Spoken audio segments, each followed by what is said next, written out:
और 7 धर्मों में हिंदू और मुस्लिम, सिख, इन तीन धर्म हैं, इनके अपने पर्सनल लॉ बने हुए हैं। लेकिन बौद्धों का पर्सनल लॉ नहीं है, जिसके लिए हम लोगों ने 2016 से भारत सरकार से अपील की और सुप्रीम कोर्ट ने भारत सरकार को डायरेक्शन दी कि बौद्धों का अपना पर्सनल लॉ बनाया जाए। अगर बौद्धों का पर्सनल लॉ नहीं होगा तो समान नागरिकता की बात तो वैसे ही खत्म होगी। तो सबसे पहले तो हम सरकार से ये मांग करेंगे कि समान नागरिकता अधिकार जो अधिनियम लेके आ रही है सरकार, तो हमारा जो पर्सनल लॉ है वो पर्सनल लॉ बनाए, उसके बाद जो समान नागरिकता अधिकार की बात करें। दूसरी बात यह है कि सरकार ने जो अधिनियम लाया, क्या वो अधिनियम उसी एक्ट के अकॉर्डिंग क्या सभी धर्मों पे लागू होंगे? क्या वो हिंदू धर्म में हो रही शादियां, जैसे कि उनके हिंदू विधान में है कि कोई भी लड़का लड़की किसी मंदिर में जाकर के मंगलसूत्र पहना करके, माला पहना करके, फूल माला पहना करके, सिंदूर लगा करके शादी कर लेती है, तो क्या इसी आधार पर अन्य धर्मों की जो शादियां होती हैं उनको स्वीकार करेंगे या उनको नकारा जाए? अगर वो अपने हिंदू धर्म में भी शादियां हो रही संस्कृति के अनुसार, हिंदू संस्कृति के अनुसार हो रही शादियों को अगर वो डिनाई करती है और सभी को समान नागरिकता अधिकार के अकॉर्डिंग वो सामान्य दर्जा देती है कि सभी धर्मों की शादियां एक ही तरह से मान्य होगी कि उनको कानूनन उनको रजिस्टर करना होगा, तो इस अधिकार को पूरे देश के अंदर लागू कर देना चाहिए। दूसरे धर्मों की जो संस्कृतियां भी देखा जा रहा है पूरे भारतवर्ष के अंदर कि सिर्फ एक ही धर्म को तवज्जो दी जा रही है। महाकुंभ लगा, महाकुंभ में करोड़ों रुपए का जो फंड है वो हिंदू धर्म को प्रमोट करने के लिए वहां दिया गया, उनकी सिक्योरिटी के लिए खर्चा किया गया। हरियाणा गवर्नमेंट के अंदर गीता महोत्सव के नाम पर हरियाणा सरकार द्वारा लाखों करोड़ों रुपए खत्म किए जा रहे हैं, गीता उत्सव के रूप में मनाए जा रहे हैं। देखो जो ये इसी तरह से मैं आ रहा हूँ उसी बात पे, जो समान नागरिकता अधिकार है, नहीं जिसकी सरकार है वो अपनी बात तो करेगा, वो नहीं बात करेगा तो समान नागरिकता बात कहाँ होगी? वो समान नागरिक अधिकारता जो बात है, एक भारत के अंदर एक नागरिक अगर कोई रह रहा है तो किसी भी धर्म का हो, उसको समान अधिकार मिलना चाहिए। जब आप एक ही धर्म पर इतनी सारी चीजें कर रहे हैं तो जो मुस्लिम है, सिख है, पारसी, ईसाई, बौद्ध जो लोग हैं वो उनके अधिकारों का हनन हो रहा है यहाँ पे। तो उनके अधिकारों के लिए, उनके संरक्षण के लिए, उनके धार्मिक उत्सव को मनाने के लिए गवर्नमेंट को आगे आना चाहिए। तो इसका मतलब आपका ये कहना है कि अभी तक भारत में इंसान बराबर नहीं है? नहीं, बिल्कुल नहीं है।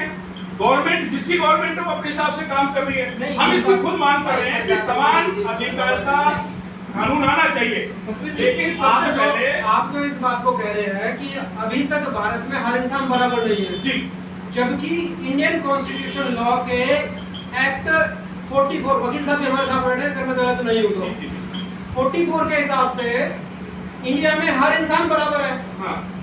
और आप कह रहे हो हर इंसान बराबर नहीं, आपको पता है कितना बड़ा क्वेश्चन मार्क मैं बिल्कुल मैं आरोप लगा रहा हूँ इसमें, ऐसा नहीं है कि मैं सरकार का आरोप नहीं लगा रहा। भारतीय कॉन्स्टिट्यूशन के अकॉर्डिंग अगर फ्रीडम की आजादी सभी को है तो एक ही धर्म को पूरे भारत के अंदर जिस तरह से उनके लोग प्रमोट कर रहे हैं, इस तरह से एक धर्म का मुद्दा उठाया जा रहा है, हिंदू राष्ट्र आयोग को समान अधिकार के पास होगी। दूसरा मैं यहाँ बात करता हूँ, हम सभी भारत के लोग, we the people of India, Indian constitution का सबसे पहला वर्ड है we the people of India.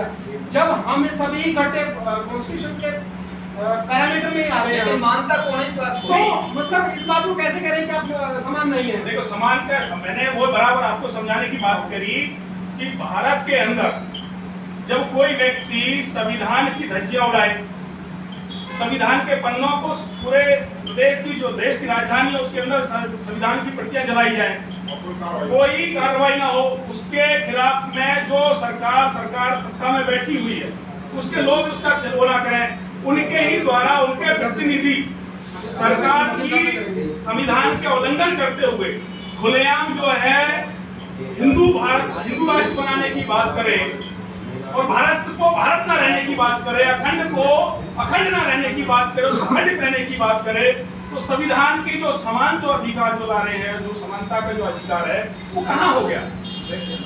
एक धर्म की ही तवज्जो देने के लिए, एक ही हिंदू राष्ट्र बनाने के लिए हम ये कहते हैं कि अगर आपको समान अधिकार चाहिए, समान नागरिकता अधिकार आप लाना चाहते हैं, तो सबसे पहले अन्य धर्मों की भी उनकी संस्कृति और सभ्यता को आपको मानना पड़ेगा, उनको फ्रीडम देना पड़ेगा, और उसके बाद में आपको समान सतबीर जी, आपको ऐसा क्यों लगता है कि जो ये समान नागरिकता संहिता कानून सरकार लाने वाली ये केवल हिंदू धर्म की व्यवस्था पर टिका हुआ है? आपको ऐसा क्यों लगता है? क्या सरकार की तरफ से ये कहा गया है कि जो ये समान नागरिकता संहिता कानून लाया जाएगा ये हिंदू धर्म की जो व्यवस्था है उसके अकॉर्डिंग लागू किया जाएगा? देखो, इसका एक सीधा सा एग्जांपल है कि सरकार ने अभी अपने कोई पत्ते नहीं खोले। सरकार ने आरोप लगा रहे हैं, आपने अभी कुछ समय पहले बात करी कि मुस्लिम लॉ इस देश के अंदर है और बौद्धों का लॉ नहीं है, हिंदू लॉ है, सिख लॉ है, लेकिन आप एक तरफ तो अलग से लॉ की मांग कर रहे हैं, उसी व्यवस्था को खत्म करने के लिए तो सरकार यूसीसी लाना चाहती है ताकि सभी धर्मों के लोग बराबर हो सके। देखिए, जिस तरह से भारत सरकार देश के अंदर कार्य कर रही है, उसे ऐसा प्रतीत होता है कि उनकी जो मंशा है वो भारत को हिंदू राष्ट्र बनाने की। क्या कभी प्रधानमंत्री अन्य धर्मों का, यहाँ पर अन्य धर्मों सुनिए एक सेकंड, यहाँ पर अन्य जो धर्म है भारत के अंदर 6 धर्म और हैं। भारत के धर्मों के जो लोग हैं, उनके धर्म जो गुरु हैं, क्या उनके साथ में भारत सरकार ने एक संगति बिठाई? क्या उनके साथ में विचार विमर्श किया? अपनी ही सरकार से अपने ही 4 नुमाइंदों को आचार संघ जो समाज नागरिकता अधिकार है उसके लिए आप एक कमेटी बना दें और तमाम धर्मों को दरकिनार कर दें। तो इसके लिए तो सरकार ने तमाम प्रदेश की सरकारों से ये कहा है कि इस पे आप डिस्कस करें। नहीं, डिस्कस सरकार के खिलाफ कैसे करें जब आप सुनने को तैयार नहीं है? सरकार कह रही है इसकी जरूरत ही नहीं है। बाबा साहब डॉक्टर अम्बेडकर ने भारतीय कॉन्स्टिट्यूशन में प्रत्येक नागरिक, प्रत्येक धर्म के व्यक्ति को पूर्ण तरह से अधिकार दे दिया, समान नागरिकता अधिकार उनको दे दिया, अपनी संस्कृति को डेवलपमेंट करने का अधिकार दे दिया, एजुकेशन का राइट्स उनको दे दिए, अपना उनको वो फ्रीडम दे दिया कि अपनी शादी विवाह, अपने संस्कार, अपने जो धर्म को बढ़ाने की उन्नति के लिए, उनके धार्मिक स्थल बनने के लिए वो सारे राइट्स बाबा साहब ने कॉन्स्टिट्यूशन के द्वारा दे दिए। तो आज भारत को समान नागरिकता अधिकार की जरूरत है। आज जब एक धर्म की महिला को सिर्फ एक पति रखने का अधिकार है, लेकिन दूसरे धर्म के व्यक्ति को 4 औरतें रखने का अधिकार है, क्या ये महिलाओं के साथ भेदभाव नहीं है? क्या इसमें बराबरी नहीं होनी चाहिए? नहीं, तो बराबरी आप अगर देखो एक किसी धर्म को टारगेट बना रहे हैं, आपकी संस्कृति में इस तरह के बहुत सारे विवाद हैं। सरकार अगर इस तरह की रखती है तो उनकी जो चीजें हैं उनके साथ में डिबेट, उनके लोगों को बुलाए, धार्मिक उनकी जो चीजें हैं या उनके जो प्रतिनिधि हैं, उनका जो बोर्ड ऑफ लॉ बना हुआ है उसको बुलाएं, उनके साथ में मीटिंग करें। तो इसमें दूसरे, अगर हम हिंदू धर्म में मान लीजिए हम बौद्ध लोग हैं, हमारे धर्म को पूर्ण तरह से भारत में अभी लागू नहीं होने दे रहे, हम पर्सनल लॉ की बात कर रहे हैं। हमने जब सुप्रीम कोर्ट देश का कह रहा है कि बौद्धों का पर्सनल लॉ बनाया जाए और भारत सरकार पर्सनल लॉ बनाने के लिए तैयार नहीं है, तो इसका मतलब क्या है? इसका मतलब ये हनन कर रही है भारत सरकार। तो मेरा कहने का यही मतलब है कि सरकार को, भारत सरकार को सारे धर्मों के जो कानून, जो लोग हैं, जानकार लोग हैं या धार्मिक जो लोग हैं, जानकार लोग हैं, उन सबको बिठा करके एक पहले मसौदा तैयार करना चाहिए और मसौदे को तैयार करके पूरे भारत के अंदर जो है उसको सर्कुलेट करना चाहिए।